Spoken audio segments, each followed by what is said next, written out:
And I just hit record. So this session is being recorded as well. So if you have to clock out at any time, you can feel free to watch the recording after.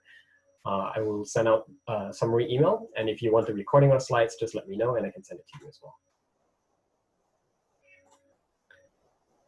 All right, now that that is done, we can get started.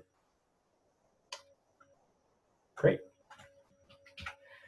So community announcements, 30 seconds. Anyone is welcome to come off mute and just share anything interesting that's happening in their world. You can share events that are coming up. You can share if you're looking for a job. You can share if you're hiring. Or you can just share and introduce yourself if you like to as well. So feel free to come off mute. Or you can type in the chat box and I can read it out for anyone as well.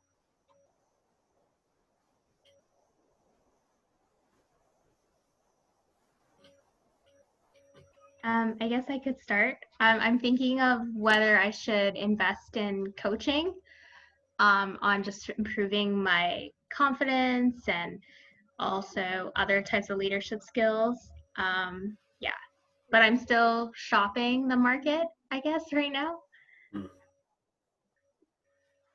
Is that a question that you're looking for a response for, or are you just putting that out there? It would be great if there's ways people have experience doing that in this group that could share some insights. But I'm just sharing it as a current news in my life. Yeah. No big insights on my end. I definitely do invest in personal development myself as well, because I feel that it's the most transferable type of skill that can apply to any kind of job, any kind of situation. So I think it's well worth the investment for sure. While we're waiting for other people who might be interested in coming off mute, I do have a quick announcement that I can make as well. I've been running these habit accountability groups. That's what I've been calling them. So it's a volunteer thing that I do. And the idea is I've been noticing that I myself have been starting to procrastinate a lot during this work from home situation. And I'm starting to build a lot of bad habits. So one of the things that I started doing is I started organizing these free groups where anyone can join. It's usually a group of about 6 to 10 people in a group. And we set weekly goals on habits that we want to break, bad habits, or good habits that we want to build. And we hold each other accountable to making those habits. So if you're interested in learning more about that, if you want to be a part of the group, then feel free to let me know. And I can see if I can find a group for you. Reading out an announcement from Mika. Hi, I am a teacher and a new immigrant thinking of changing my career to something I really don't know, just exploring. Cool.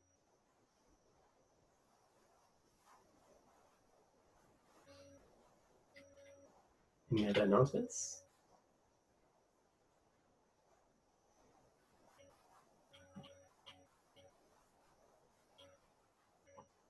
All right, if no further announcements, I will move on. Feel free to type in the chat and I can continue to read that out as we go as well. So a bit more myself. My name is Chin. So I come from a background in sales and entrepreneurship. When I graduated from university, one of the first jobs that I got was sales because I felt that if I wanted to start my own business, sales is probably the best way to start. Because any business, you need to eventually learn how to sell to your customer. If not your customer, you have to sell your culture. If you're recruiting people, if you're looking for investment, you have to sell your vision. So I think sales is probably one of the most essential skills when it comes to getting a job. And after working in corporate for quite a bit, I've decided to move into the entrepreneurship world. And I ended up spending the last 5 years of my life working for Spring, which is a social venture incubator accelerator in Vancouver. Over at Spring, I work with, I think, probably close to over 500 entrepreneurs. And we kind of support them all the way from the idea stage through to growing and scaling and raising money from investors. So that's a bit about my background. I think the topic that I'm speaking about today is quite interesting because many entrepreneurs typically come across this challenge of having that imposter syndrome because they're usually starting something brand new from scratch. They're up against big competitors that have been doing things for a lot longer. So in their case, it's really about understanding how to build confidence around doing something that they've never done before and going into a market where they're not familiar with. So hopefully I'll be able to share some interesting insights today that will help you build a bit more confidence around what you're trying to do. So what I hope to cover today is, on a high level, understanding how to recognize the imposter syndrome. I think recognition is an important point because the imposter syndrome is one of the few things where not only the techniques, but sometimes you don't even know that you are actually exhibiting some of these behaviors. So really the first step is to actually start to recognize and acknowledge it. And then the second thing is to, once you have recognized it, to start to shift your mindset. I'll introduce the framework or the concept of pluralistic ignorance. And then I'll talk about a 4C framework for reflection to help you build confidence. And then I'll touch on a 100% rule, and we'll kind of talk about some activities that can help you build confidence as well. So quickly, let's get into the imposter syndrome. The first thing to recognize is everyone faces the imposter syndrome, even the best of us. So even Albert Einstein actually once said that he felt that the exaggerated esteem in which people hold his work makes him feel like an involuntary swindler, right? So in his case, he's obviously done some really amazing things, and I think everyone really goes through this. Even though the people that you meet seem really successful, most often the times they're usually kind of figuring out things on the back, behind the scenes. So the challenging thing, and you'll find out a bit later, is why don't we actually understand that everyone faces this problem and it's not just ourselves. And when I was actually designing this presentation, I was actually very much a victim to imposter syndrome myself, because I felt, hey, this is an interesting topic. I think I have some interesting insights to give, but I've never actually given a talk on dealing with the imposter syndrome. So one of the things that I ended up doing is I ended up reaching out to a speaker because I wasn't sure that I could do a good job with this presentation. But and then when I actually did that, I caught myself and I realized, you know what, I can actually do a really good job myself, and I have some interesting insights and different perspectives to give. So I think, I'll give this a shot, and I'm welcome to any feedback if you think I didn't do a good job, or if there are different insights or different methods that you have, definitely feel free to share it with me as well. So the first thing to know is the imposter syndrome holds us back in many ways. It's quite obvious, right? Once you feel or doubt yourself, you're actually creating a lot of negativity, and it actually holds you back from doing a lot of great things, like sharing your ideas, applying for jobs. All these negative feelings, they actually rub off on other people as well. So you end up giving off a bad vibe. You hold yourself back so you don't give as much value, and you can't really be there for the people who need it. So the idea is, once you start to recognize that and you want to try to address it, hopefully it'll help you add more value to the world. So these are some of the more common terms that we hear, or common kind of internal dialogues that we have with ourselves. So we might say things like, oh, I don't think I'm good enough, or I feel like I'm faking it, or I can't afford to fail, or I was just lucky. So all these many things are different ways of it manifesting. So really the start is to just be aware if you're actually starting to exhibit some of these behaviors. So once you can recognize some of that, and don't worry if you didn't catch the slide, because I'll send the slides later. But once you start to realize that you're starting to doubt yourself, or you're starting to question your value, when you think about some of the different things, so I'll try to address a few common problems. So one is the mindset of failure. A lot of people worry about failing because they feel like if they fail, they didn't do a good job. But what you need to start to recognize is, oftentimes there is no such thing as a true failure. You only really fail if you do something and you actually don't learn anything from it, right? The key thing to recognize is, when it comes to failure, oftentimes we will all make mistakes. And there will definitely be external factors that we can't control that prevent you from achieving sort of your definition of success. So sometimes that definition itself is the challenging part. Some of us might have overly high expectations of what success looks like. So the idea is really defining success in a manageable way. And failure only really happens when you give up, right? So if you don't learn anything and if you give up, otherwise what you're basically going through is, when you actually learn something, you're basically pivoting. So you're finding that, oh, this mistake happened. I didn't learn that I learned that this didn't work. I'm trying to find a different way to get to the same destination. You're just changing your approach, kind of like taking a detour. So technically, you're not really failing. You're just revising your approach to the same destination, right? So when you think about failure, or if you're worried about failure, don't let the pressure of failure prevent you from enjoying that journey. That journey will be a bit messy, but at the end of the day, as long as you reach the destination, then you have technically achieved success, even if the way that you got there is a bit different. So just start to reframe how you think about failure. The next thing to talk about is, so what can you do then? So when it comes to activities, one big thing that you can do is to just start to map out what causes failure in some of your projects. And you might notice that you are often not the cause. It might actually be something else, some external factor. Maybe it's the market, maybe it's the timing, different things like that. So the idea is you want to document what causes those failures so that you can actually distance yourself from attributing that to yourself. Luck is another big one.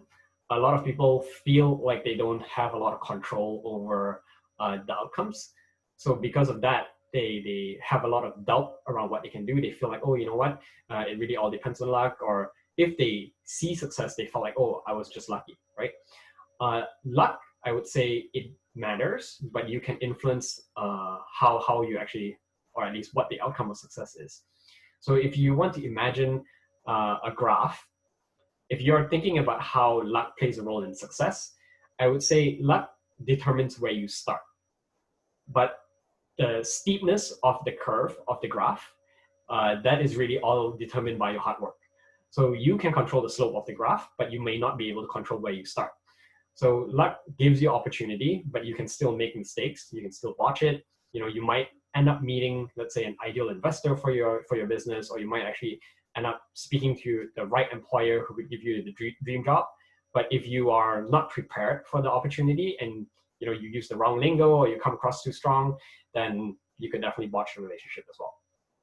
So the idea is, if you're worried about luck, or if you doubt yourself because you think too much of what happens is outside of your control, you want to start to think about how you can create some of that luck. And when you think about creating luck, then of course that's focus on building your skills so you can take full advantage of opportunities that come your way. Start to build awareness. The sad thing is sometimes people don't even know that they're plopped in front of the best opportunity of their lives because they don't know how to recognize that opportunity. So let's say if you're looking for a romantic relationship, and if you don't know who your ideal partner is, you won't be able to recognize the partner when the partner comes in front of you, right? The next thing you can do is you can start to try to uncover your own values and discover your purpose.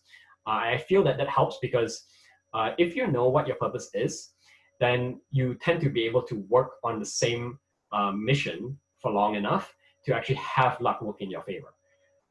Because what happens over there is if you're trying too many different things, then sometimes you don't give the opportunity enough time to actually create that room for luck. So understanding your purpose really helps you with actually working on something long enough. And of course, building your network. So you want to try to create favorable conditions where quote unquote luck will happen in good ways, right? At the end of the day, regardless of the outcomes, if you are not confident of yourself, you want to try to be able to make the most of any opportunity, good or bad. So just make sure that you're always learning and thinking about how you can improve. And I think it was Kobe Bryant who said, or was it Michael Jordan? You will miss 100% of the shots that you don't take. So you sometimes just have to take the chance and put yourself out there, even if you feel like an imposter or if you don't feel confident about the results. Success is no big deal. That's another common one that comes with luck. Some people downplay the importance of success, and really, it's actually quite a big deal. So there's no big or mind-boggling sort of enlightenment over here. The idea is just you want to start to build a habit of celebrating the small moments instead of rushing to the peak. Small things like that really help build resiliency in yourself to help you create more confidence. Perfectionism is another big problem. So a lot of people always feel like they're not the best person for the task because they don't think what they're doing is going to ever be perfect. And as they say, right, perfection is the enemy of done. So this is what Airbnb used to look like back in the days. I think this was circa 2008. They were posting on Craigslist, and their website was pretty terrible. It's just basically a listing website. And of course, we all know what Airbnb looks like today. So don't worry too much about being perfect. Instead of focusing on being perfect, I think a better analogy that I read about is defining what is good enough. And I can share the blog post if anyone's interested, but there's this great blog post from HubSpot where they're talking about good enough is when something is actually creating value. So number one, it's creating value. Number two, it's solving a problem, and it's actually addressing the need or conveying the intended message. So creating value, solving a problem, or addressing a need, and it's on brand, right? So if you have a company, or if you are working for a company, you're trying to create something, then is it on brand? Is it aligned? And then the next thing is, the fourth thing is the quality consistent with your previous work or better than your previous work?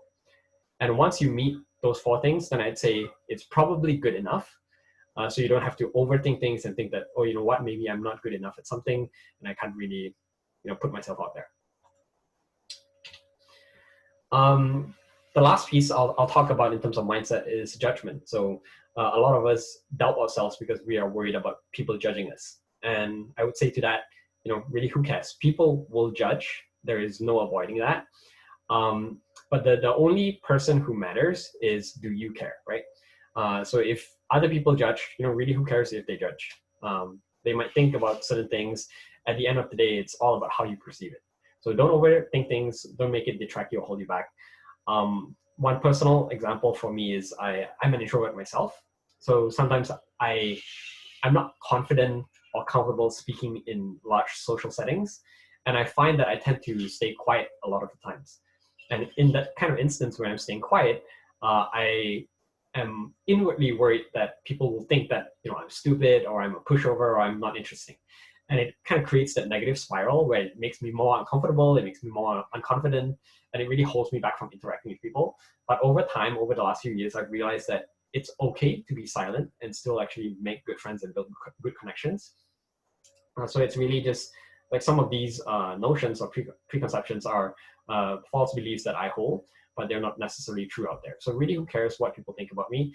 As long as I'm having a good time, if I'm comfortable with myself, I feel like people will be comfortable with me as well. So just kind of reflect on the judgment piece, and does it really have to matter as much as you think it does? Maybe I'll pause here. I'd love to hear insights from the group. If anyone has found some tips and tricks around some of these things, judgment, luck, perfectionism, or even like success or failure. Any comments on some of these pieces?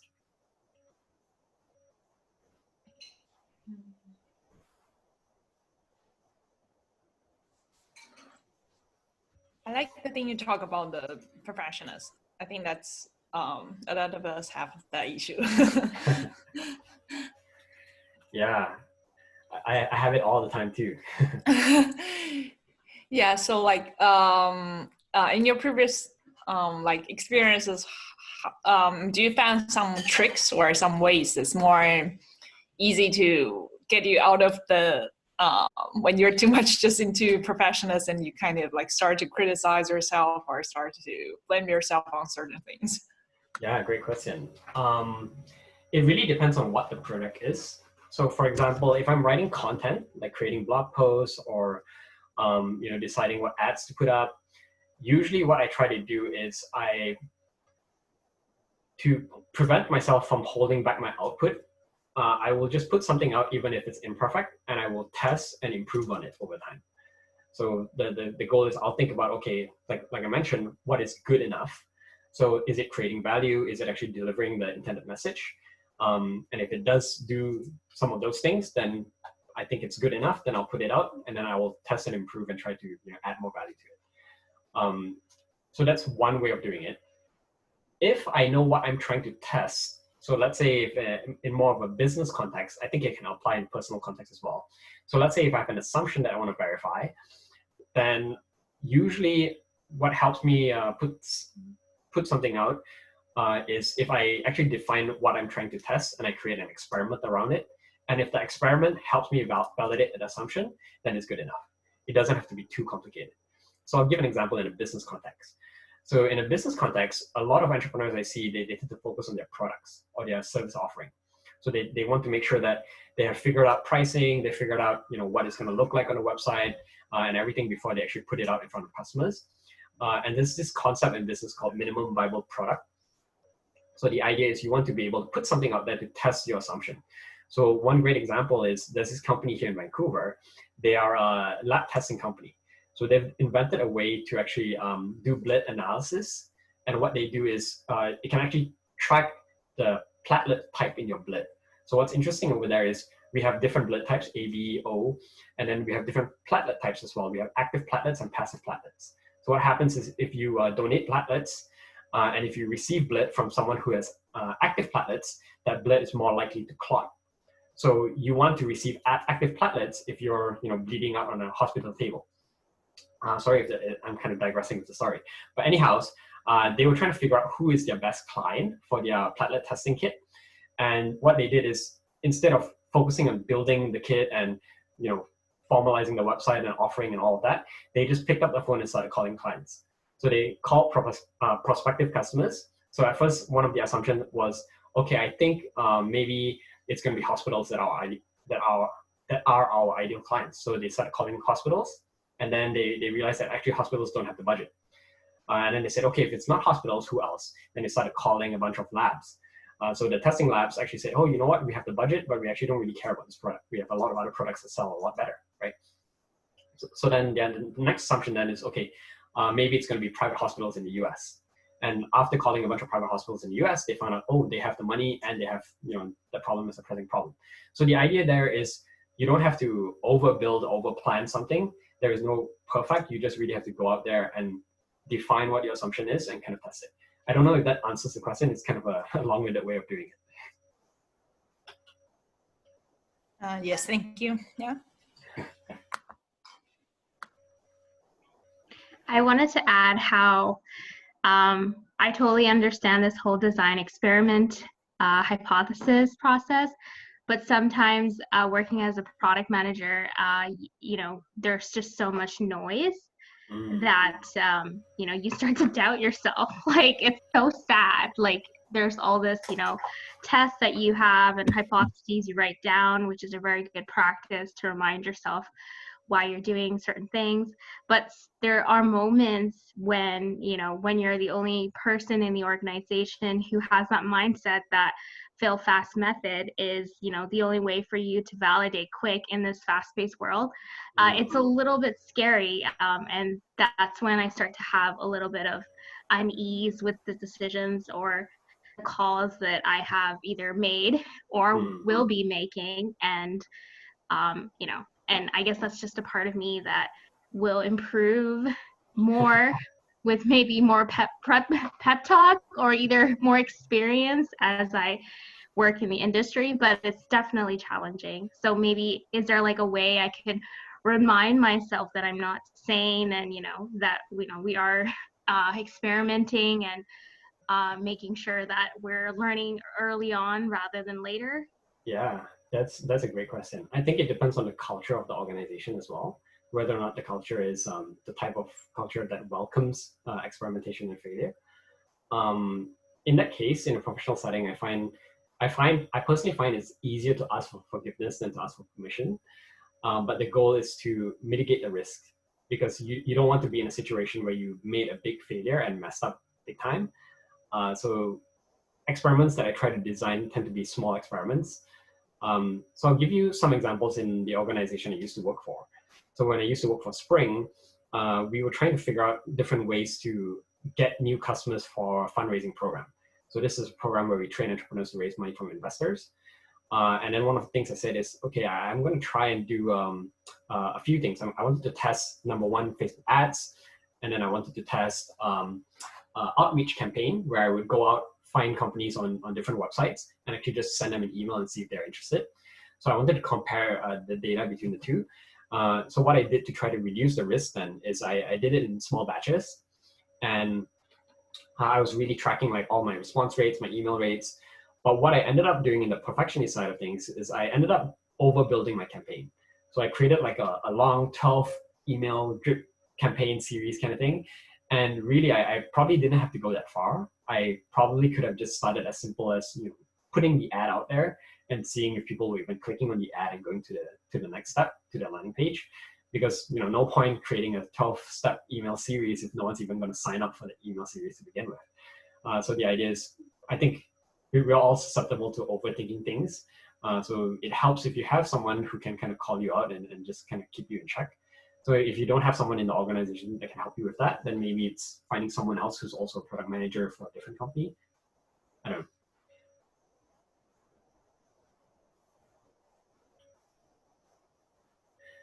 Natalie saying, I am a big fan of fake it till you make it, in the sense that you embody what you want to be, then eventually you become that.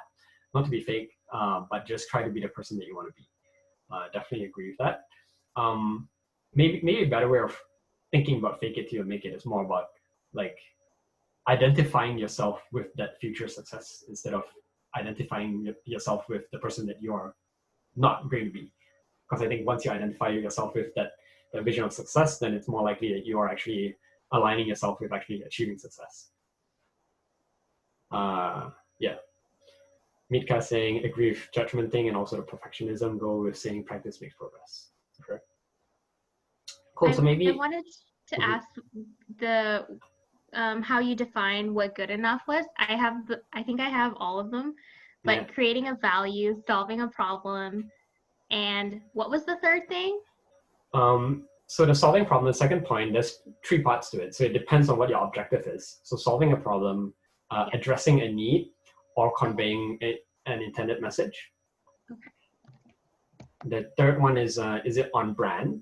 So business brand or personal brand. Okay. And then the fourth one is the quality consistent or above what you've previously done? Okay, cool.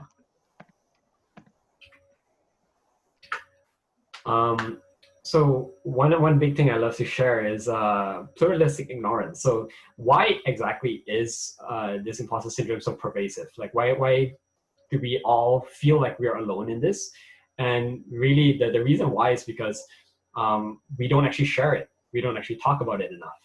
And the best analogy over here is the emperor's new clothes, right? So when people don't actually voice it out, you always feel like you're alone in your thoughts of self-doubt. A good example is, every time, let's say if you have been in a lecture hall and the lecturer asks like any questions and no one speaks up because they don't want to look stupid. And then they think that, oh, if I have a question and I'm the only person who have a question, then that probably means I'm stupid. And then everyone, because no one else is speaking up, everyone actually holds back as well. So that's the concept of pluralistic ignorance. So the idea is actually everyone has doubts. So the goal is, if you want to try to make this more of a conversation, put it out there. Like I myself, I definitely have it.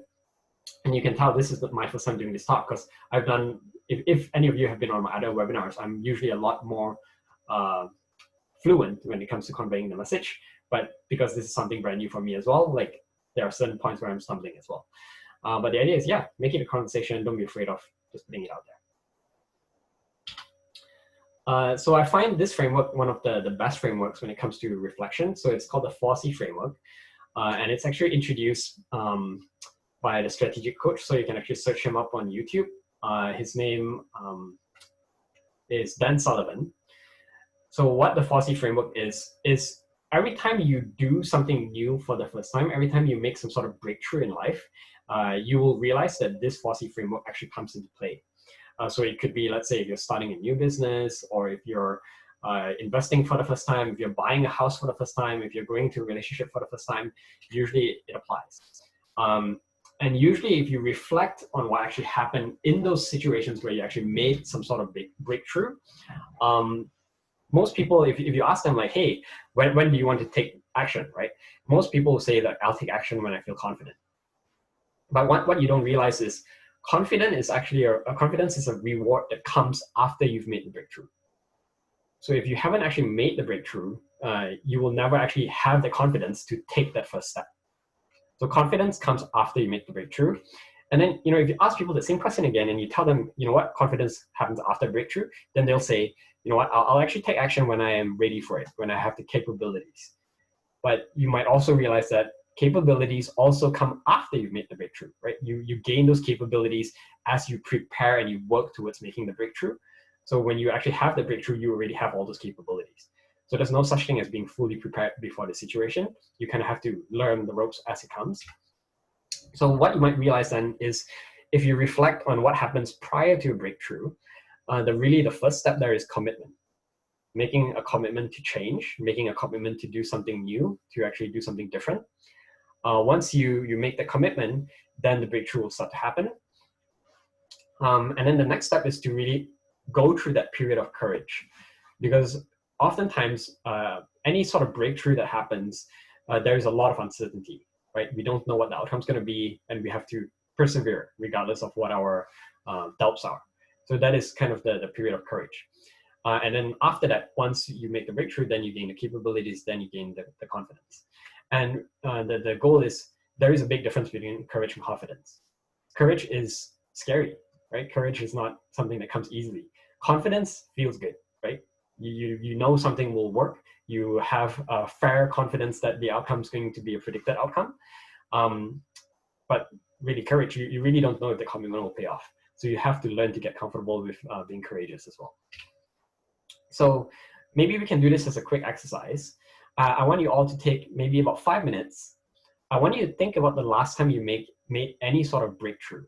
It can be personal, it can be professional, it can be entrepreneurial. What did you commit to that actually led you to that breakthrough? How long was that period that you had to rely on courage? And then coming out of the experience, what capabilities did you gain, and what are you confident in now? So I want to give you 5 minutes and just kind of reflect on that. I'm going to put myself on mute.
Great. Maybe 2 more minutes. And if anyone wants to share, they can feel free to start typing out some of their lessons or reflections in the chat as well.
All right. Anyone want to come off mute to share their experience?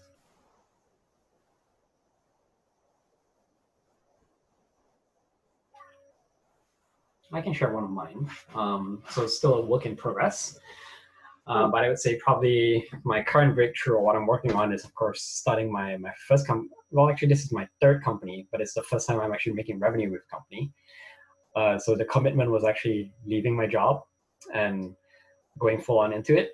It was definitely a period of that required a lot of courage, because I had recently became a new dad. So I have a kid who is now a year and 8 months, 9 months, 8 months, I think.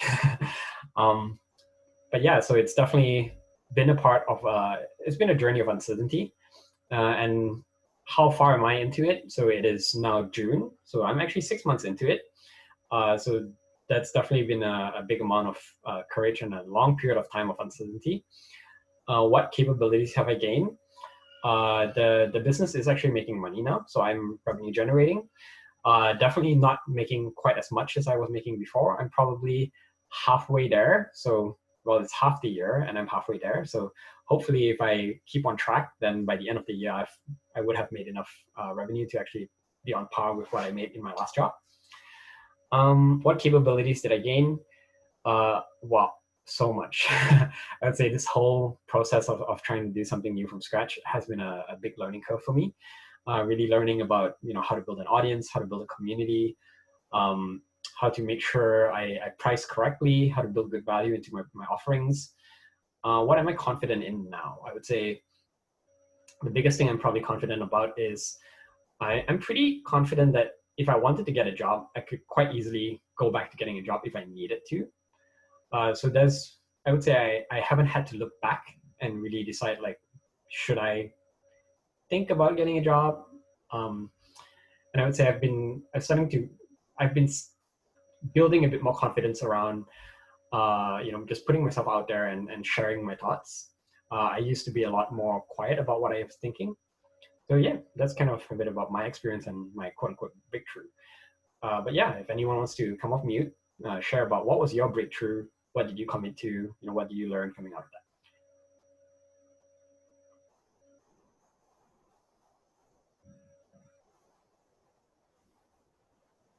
Hi, can you hear me?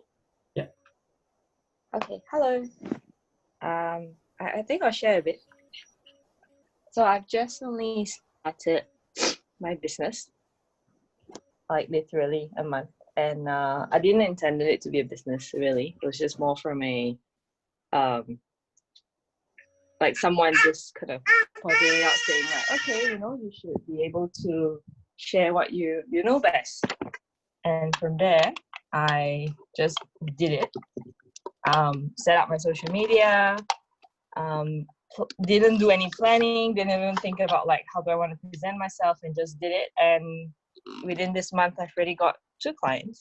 So I thought, oh, okay, that's my mini achievement. And how long was the period you rely on courage? Well, basically the past years, what took me to spend to really get to where I am. And what I managed to gain is actually the confidence to like tune out the voices out around me. And from there, I hope to be able to just keep growing and achieve what I really want to, which is education to everyone. Yep, that's me. Great, thanks for sharing, Rachel. Speaking of which, the baby in the background, that's also one example of a breakthrough, right? Committing to actually becoming a parent and, having a baby, that's also one commitment.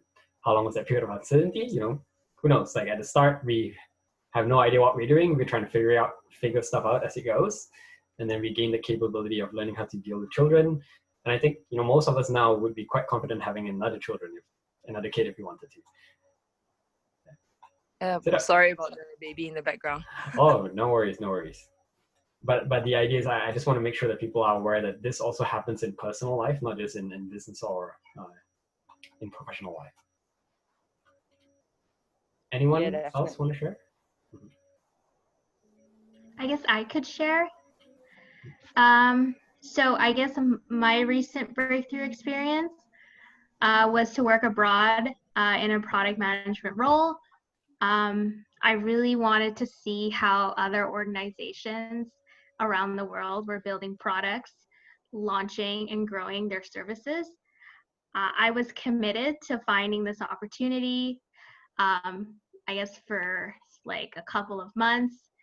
But before then, it really took me like 2 months to have like a very clear, confident mindset to even apply or even talk about roles outside of Canada. And I gained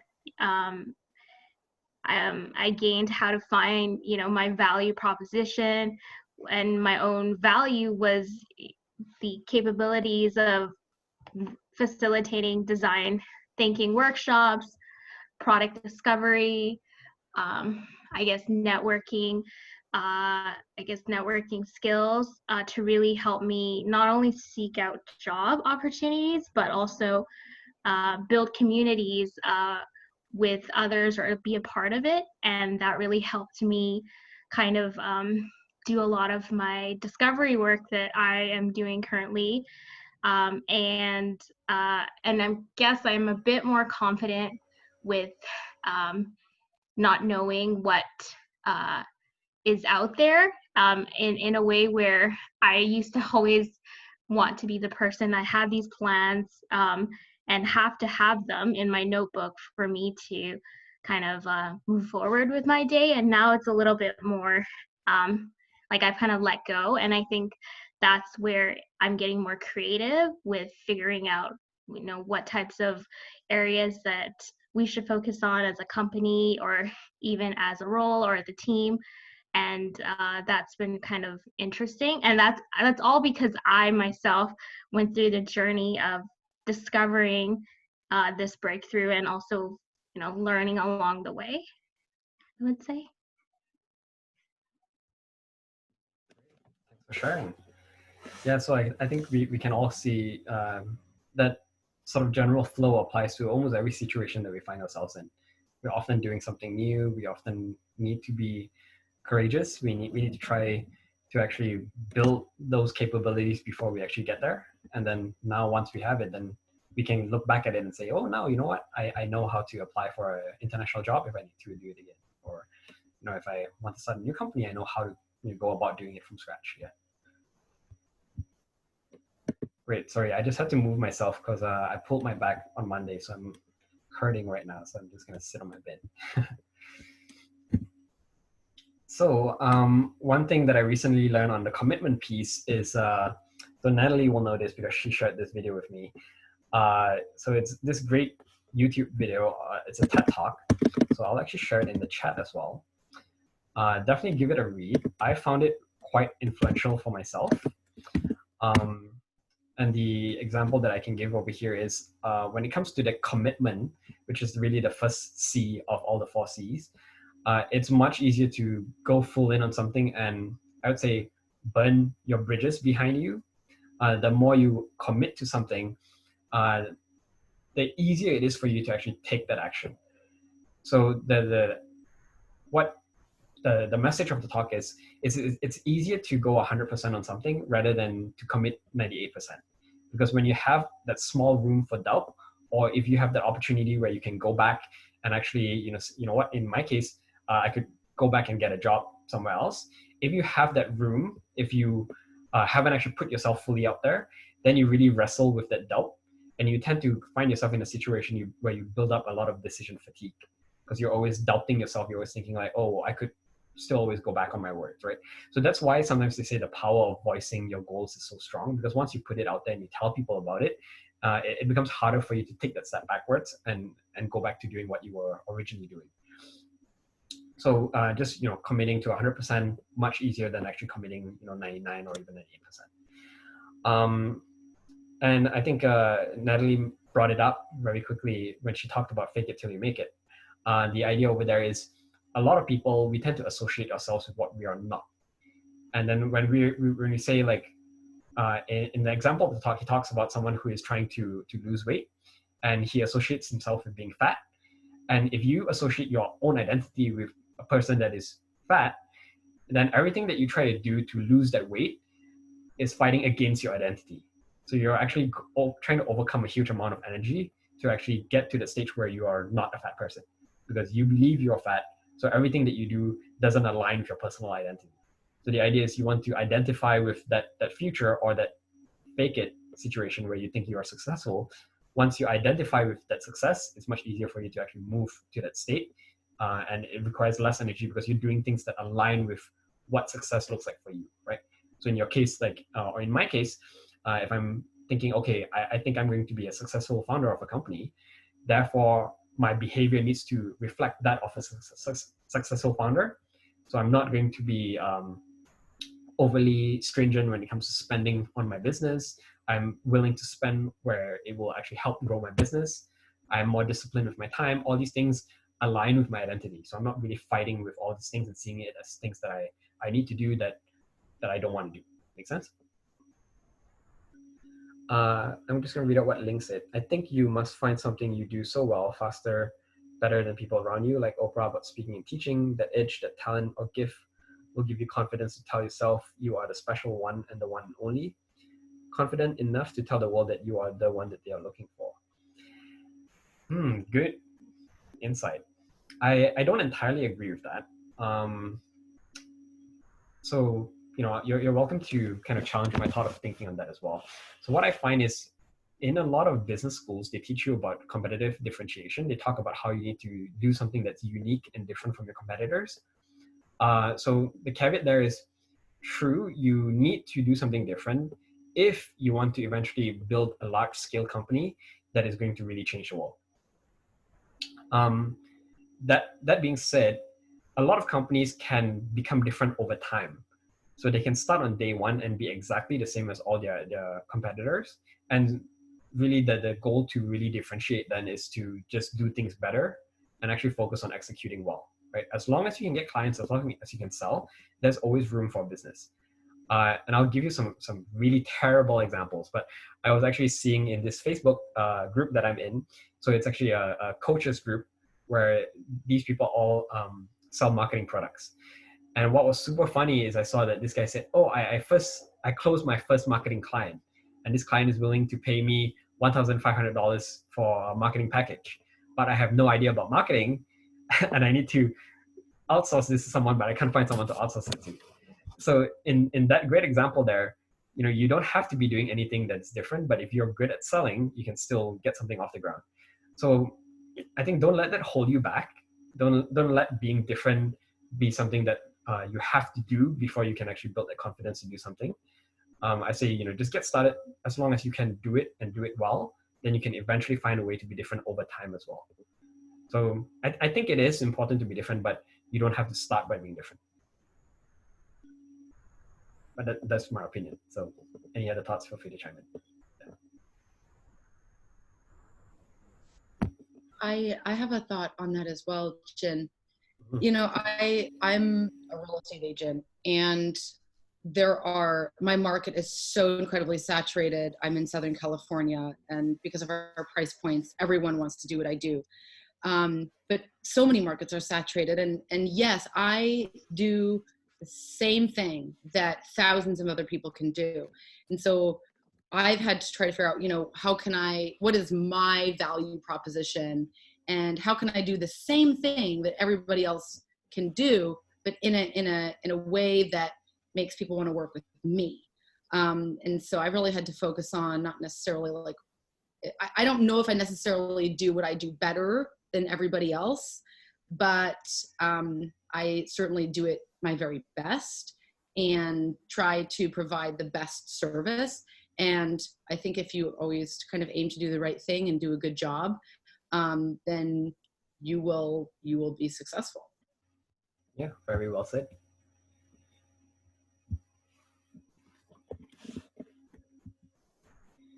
So yeah, just go out, just do it.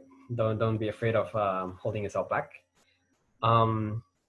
Another thing to know about commitment as well is we tend to by default resist doing new things.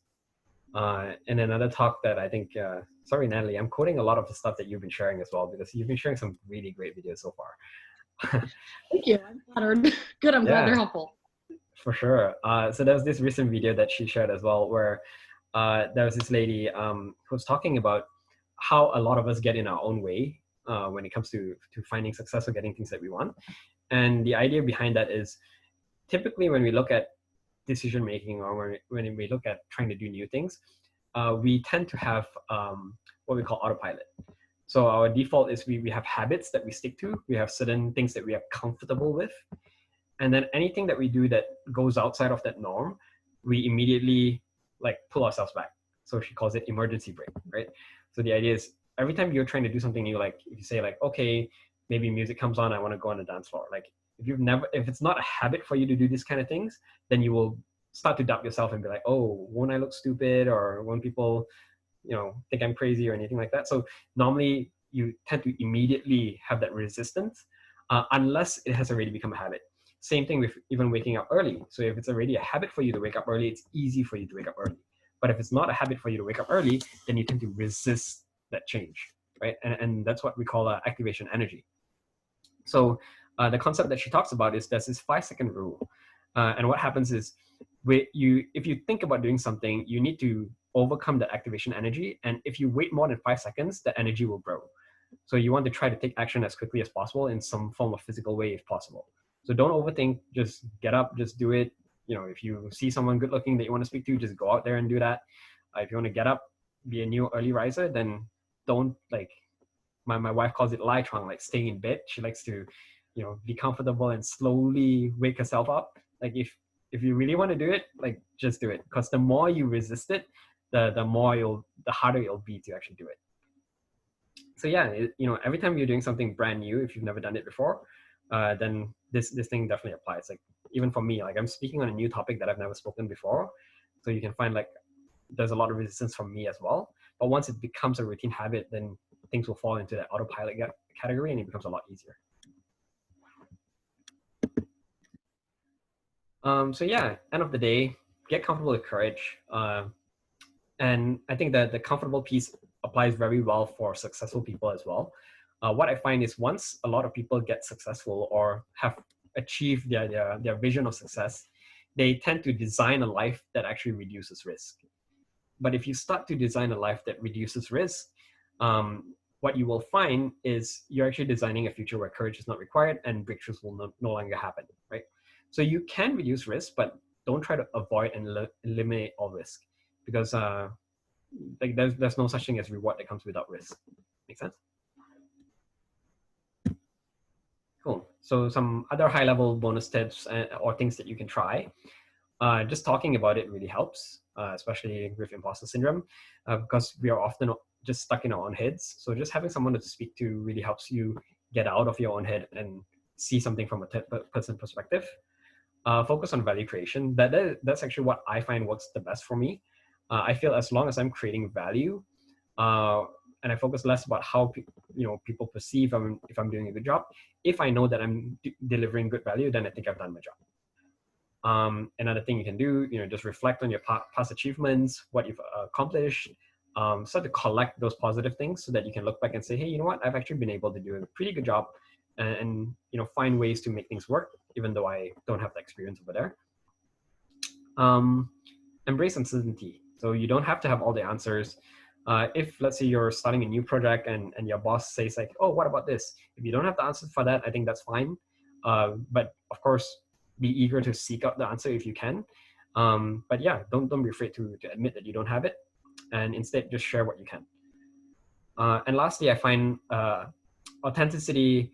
Sometimes people bring that up, like, I feel like I'm an imposter because I feel like I'm doing something that is not really something that I identify with, or it's not something that I associate myself with. I feel that a lot of people have this idealistic vision of what an authentic person is, or what their own authentic personality is. But often we don't realize that we are behaving differently with different people all the time. Like you don't behave the same with your parents as you would with your friends. So at the end of the day, like you have to just realize that authenticity really comes with your values. If you're doing something that aligns with your personal values, then you will feel comfortable. You will feel authentic. And I often see this with salespeople. Salespeople who don't believe in their own products, they will become inauthentic. They will actually feel that they're being a greasy salesperson or saying things that they don't really believe in because they don't actually believe in the product. So if they align themselves with a company or with a product that shares the same values that they have, then that's where authenticity comes more naturally. So yeah, I think that is pretty much all I have to share. So to kind of sum it up, we all have imposter syndrome to some degree. Reframe failure. Don't see it as the end of the world. You only really fail if you give up or if you don't learn anything from it. Start to celebrate your wins, right? Small things really matter, and build courage and actually commit to new things. The good news, of course, is people who are like us, who have this imposter syndrome, we are often one of the most humble people around. So we are usually more aware of our blind spots. So that's good news for us. Yeah. Any comments? Anything anyone else want to share?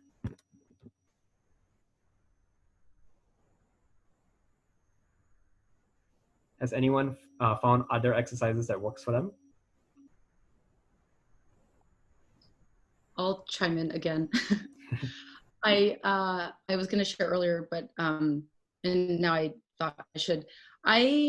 One thing that I not only have I committed to one time, but it's something that I feel like I have to commit and recommit to on a daily basis, and that's myself. Because I find that I am always putting everybody else's needs before mine. And so what I've been working on is committing to myself and committing to saying no or no thank you. And I found that that's been immensely transformative in both my personal life and professional life, because people respect when you say no in a nice way. It's setting a healthy boundary. Anyway, it's been good, but I also find that it's something that I have to continually commit to. And it's really scary for me to say no to somebody because I don't want to disappoint them or hurt their feelings. And so I find though that the more I exercise courage, the uncomfortableness, the vulnerability, the more momentum I get, and it sort of builds upon itself. And so that's just something that has been, I mean, an ongoing thing probably for 5 years now. And it's gotten a little easier. It's not like I have it all under control, but I definitely find that it's a little bit easier now. But it's been a long road. So it's not like it's, everything is necessarily like a breakthrough that happens overnight, I guess. That's what I'm trying to say. Yeah, no, thanks for sharing. I was actually just hearing someone else share the exact same problem who's in a different group. Yeah. Interesting. It's hard to say no, but you can't say yes if you can't say no. Yeah. Yeah. I feel like that's really great to hear, Natalie. I say a lot of no's too, or have been practicing.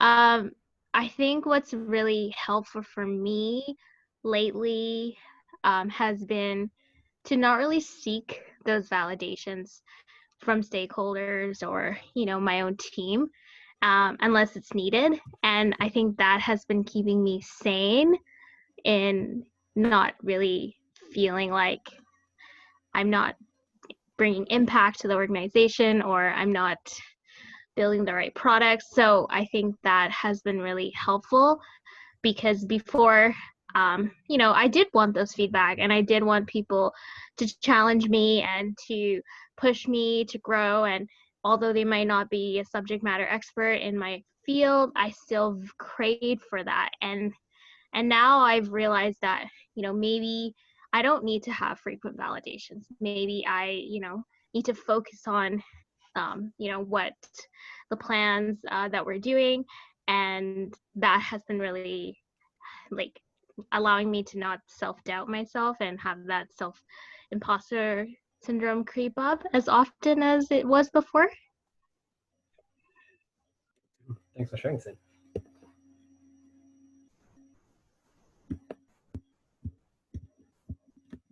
Anyone else? Edgy, I'm curious to hear from you since I know you've been actively practicing building confidence.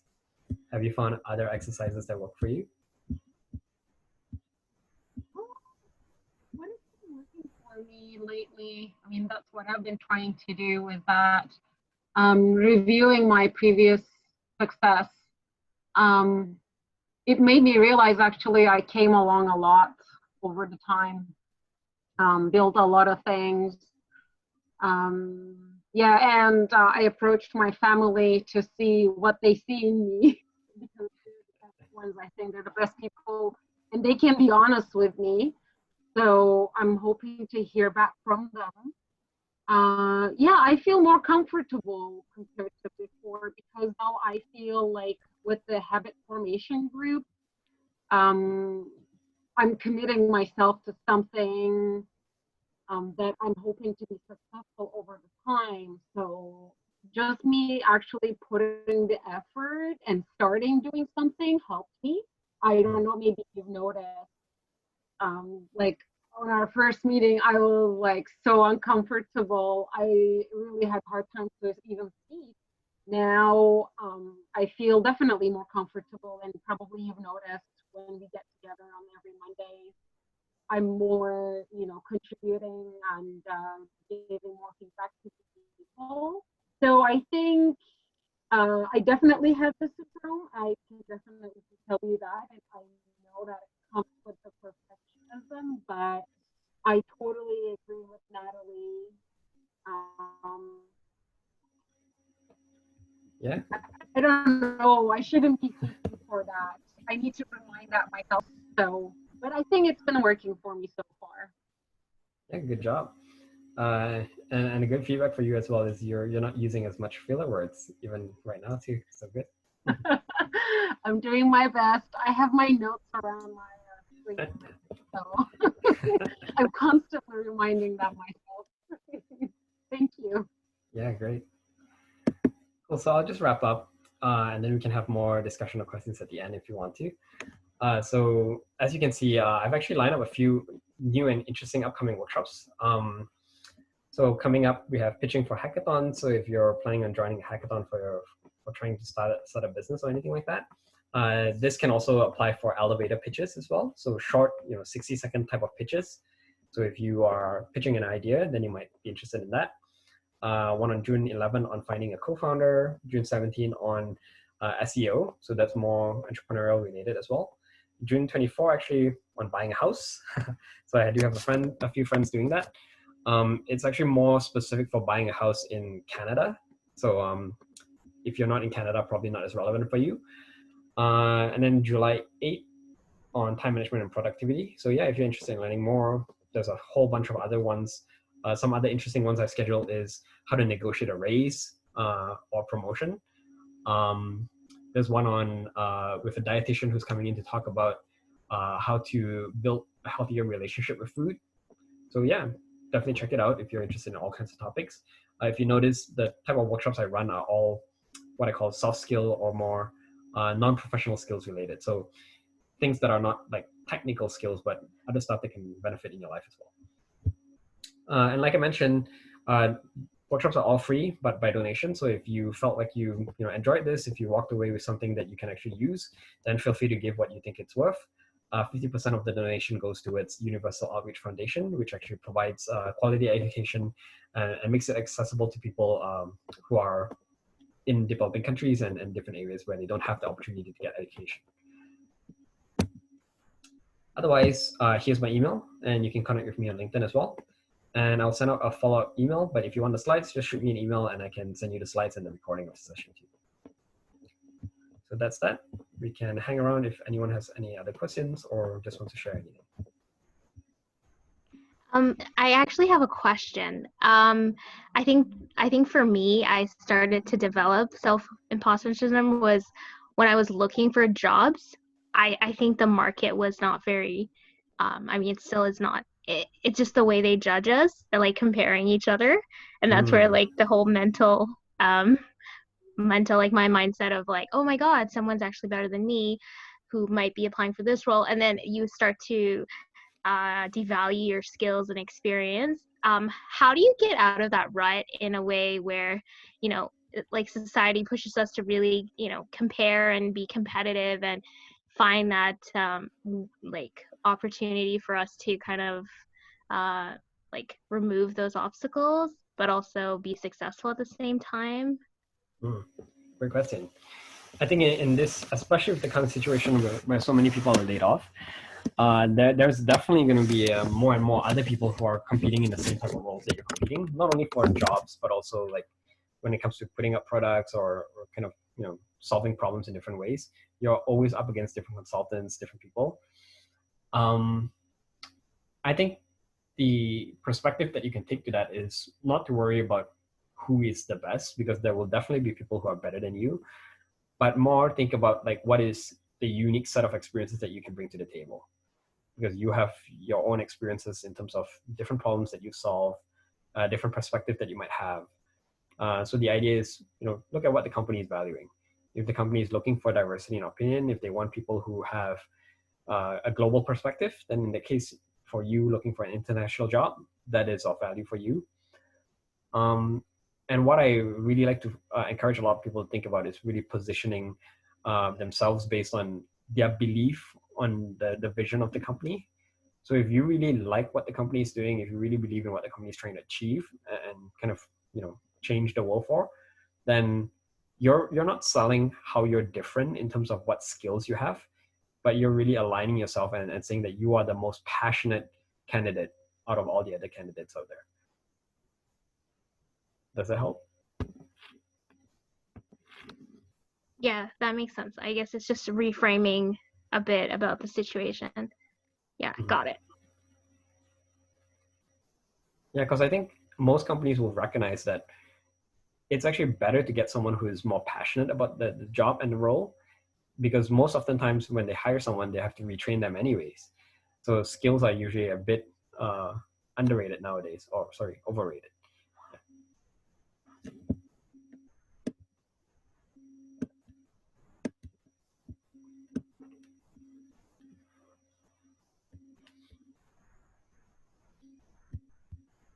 Any other comments?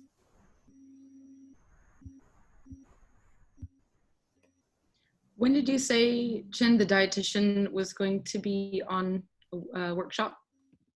Good question. Let me check. Give me a second.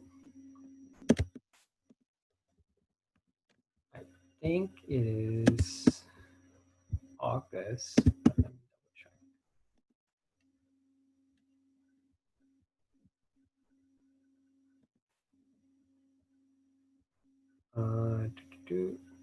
August 12th. Great, thank you. Yeah. She's focused more on body positivity, nutrition, and kind of improving the psychological relationship with food.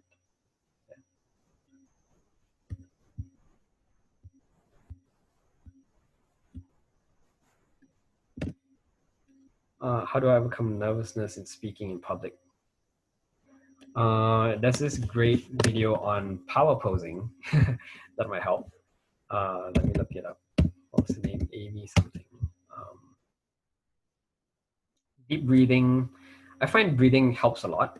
Breathing is usually the call for me to calm myself down, or if I'm struggling, if even falling asleep, just slowing down my pace of breathing, that helps. So when it comes to dealing with nervous situations or anxiety, just controlling my breathing definitely helps. What I find is really a lot of it, there's two types of public speaking. So one is prepared public speaking, and then the other is more impromptu public speaking. Am I having connection issues? Or it's taking me a bit long to load, so I'm not sure if I had connection issues. Did everyone get what I said? No. Sorry about that. So I was saying in terms of nervousness and speaking, breathing, I find it definitely helps. Breathing helps me calm myself down. So if I'm feeling a bit anxious, then just slowing my breathing helps. Not necessarily deep breaths, but more about pace of breathing. Helps with falling asleep as well. This is the video I was referring to. So Amy Cuddy, Your Body Language. So definitely check out the video. I can share the link as well. Another thing I find is it depends on the type of public speaking you're doing, whether it's prepared public speaking or if it's impromptu public speaking. Impromptu public speaking, you might notice. Our next relationship will not begin. You might notice that I'm actually more fluent or conversational when I'm actually answering questions. So I tend to find that I'm better at impromptu speaking when it comes to doing that rather than prepared speaking. Because sometimes when I have too many points that I want to cover, I find that I tend to stumble over myself a bit more. Impromptu speaking, I find it's a bit easier for me. But how I've actually built that up, I think two things. So you can't really practice impromptu speaking, but what you can really practice is thinking outside of the box. So really just challenging yourself to think of different ways to respond to different answers. Collecting stories, I find that really helps. So collecting stories so that you know what to give when you're trying to illustrate an example. Ritesh is talking about box breathing. Someone mentioned laughter to cover up nervousness. I don't find that laughter really works as well. I tend to find it backfires. So people who giggle a bit too much tend to come across as being quite nervous. Any books to recommend? I don't know if there are any specific books that I've personally come across that actually address it really well yet. Techniques used by a long line of professional recruiting names. Oh, yes. Is that the one where they count? Can you hear me, Chin? Yes. Yes. So box breathing is something very useful. I've tried it and actually I find it better than other breathing techniques where you breathe in for say three seconds or 5 seconds, and then you hold it for 5 seconds, and then you breathe out for 5 seconds, and then you hold for 5 seconds. So it's like 4 points of a box. Yeah. And then there are progressions. I'm going to look it up. I can't find the name where you breathe out for longer than you breathe in. So you might breathe in for 4 seconds, and then you might hold for 4 seconds, but you're breathing out for 6 seconds. So whenever you're breathing out for longer than you're breathing in, the body thinks I have plenty of oxygen because you're exhaling for longer than you're inhaling. Yep. And that naturally relaxes the whole system. So you can try different numbers. You can do 3 and 5. So breathing in for 3, holding for a couple of seconds, and breathing out for 5. And that will naturally slow down their nervous system, which means it will make them less excited, less nervous. Great suggestion and comments. Thanks for explaining that. Other, like Ling, can you elaborate a bit more? Like, are you talking about speaking in public in terms of in person, or are you also talking about online as well?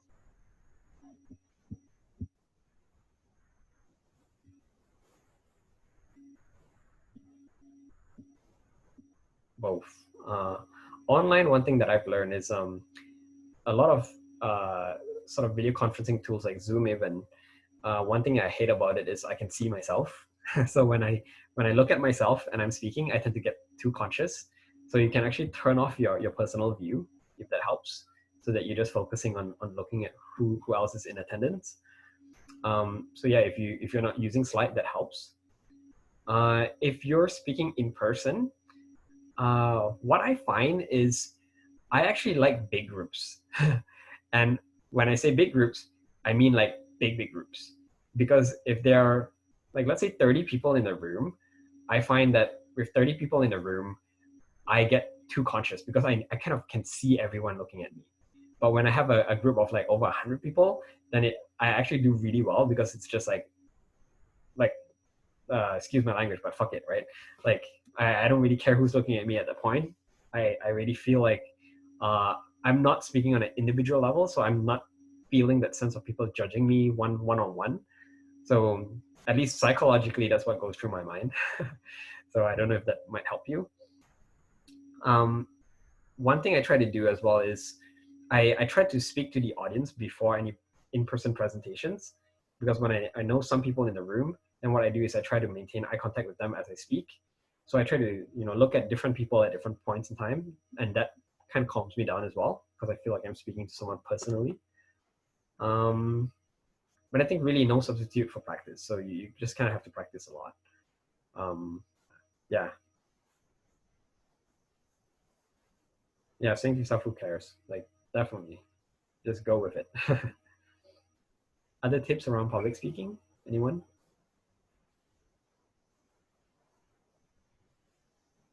Yeah, focus on how you're helping people with your speaking. Yeah, the value that you're adding. It's a good one.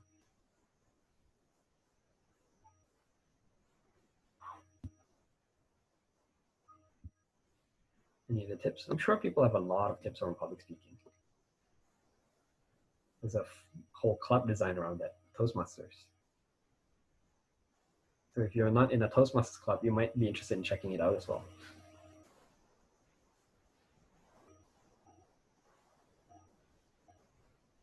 Walking during presentation. Walking, you have to be a bit careful about walking too much though. So generally, it's good to be moving, but not constantly pacing. Yeah.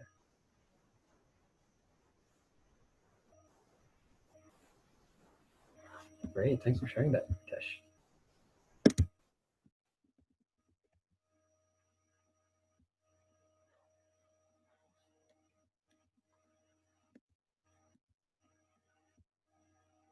Cool. Maybe any other comments?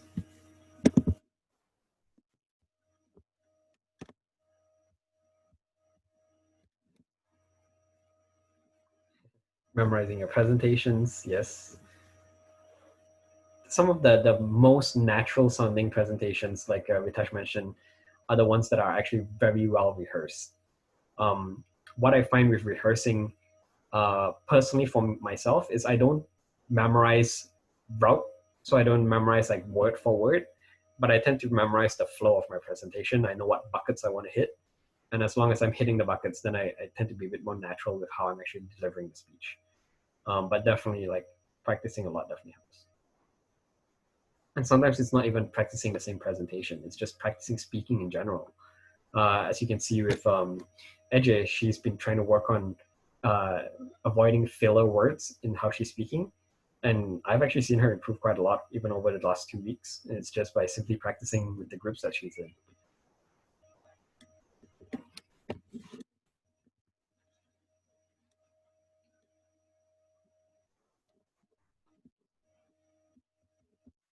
Great. Otherwise, it is 7:26. If there are no other comments, I think we can wrap it up and call it a night. Or morning in your place, Rachel.